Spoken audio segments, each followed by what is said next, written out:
I'm Yeah. beating really good guys during the season, and at the nationals, I would go 2-2.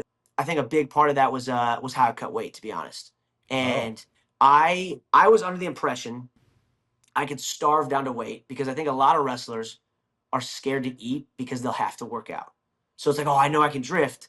I know I can drift a little bit more here. I know I can drift here. If I don't eat for 6 hours, I'll be able to eat a lot tonight. Like we would do that, which is such a bad habit to get into because I wasn't feeding myself because I didn't want to run extra. And that's such like a soft approach to wrestling. Go freaking run extra, right? But it's uncomfortable. It's easier said than done. I feel good right now, right? So it's easy to say like, oh yeah, I'll just run right now. But all of a sudden, when that discomfort's introduced, it's I don't want to work out. I don't want to eat more right now because I don't want to have to go work out more. So I think that took a toll on me. Just the yo-yoing of weights and starving throughout the week and then feeling good because I can eat a lot more on Thursday. I Hmm. don't think that's a healthy way. And also getting 3 extra runs in a week or 3 extra drills. What's that? It's 12 a month. In 3 months, that's 36 extra workouts I'm getting. That's an edge, and that matters. So I think it wasn't my wrestling as much that bothered me. I do have confidence that I could beat anybody. I could beat Ono right now, right? No, probably not. But I I have confidence I can wrestle with anybody. It's the wear and tear of the full season if I cut weight like crap. And you can do that in high school. You cannot do that in college. And that took a toll on me for sure. What's the biggest you would get? Well, I wouldn't get as big as, I'm not 20 over, especially during the week. But I would, 33, I'd get up to 43, 10 over, maybe 12 over. But my process of cutting weight throughout the week was where I would just, hey, I can starve my way down to weight. And Yeah. that's just not, even saying it out loud right now, it's like, it's so stupid. But I'm sure there's wrestlers that are like, yeah, I've been there. Oh It is yeah. an easy avenue to go down when you have that in your back pocket. Like I can drift. I don't need to work out right now.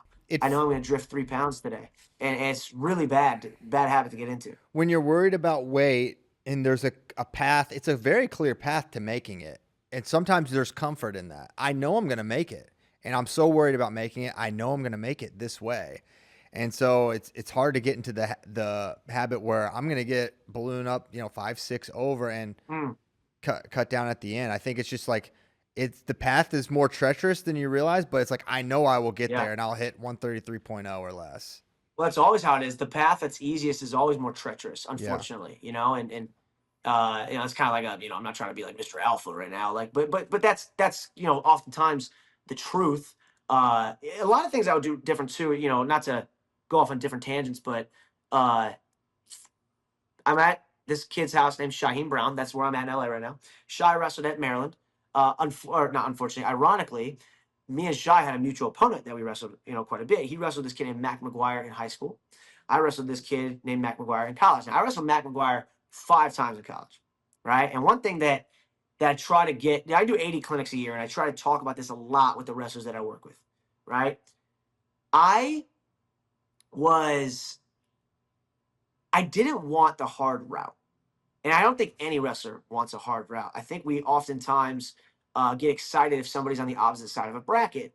We get excited if, oh, the number one seed got upset. Like, we'll have an easier path to the quarters, to the semis. We oftentimes get excited to the point where if you say it out loud, it sounds very soft, right? So Mac McGuire, I didn't match up well with.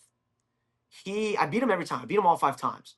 I never took him down once in college, ever. And when you don't take somebody down in college, that's a very stressful place to be like your third or fourth time. Like, oh, I didn't take him down last time. He took me down. I barely got those swipes off. Like, how am I going to beat him again? And I would get like stressed out. And I think a lot of wrestlers get to that point. So I remember we're at the national duels one year at Ohio State.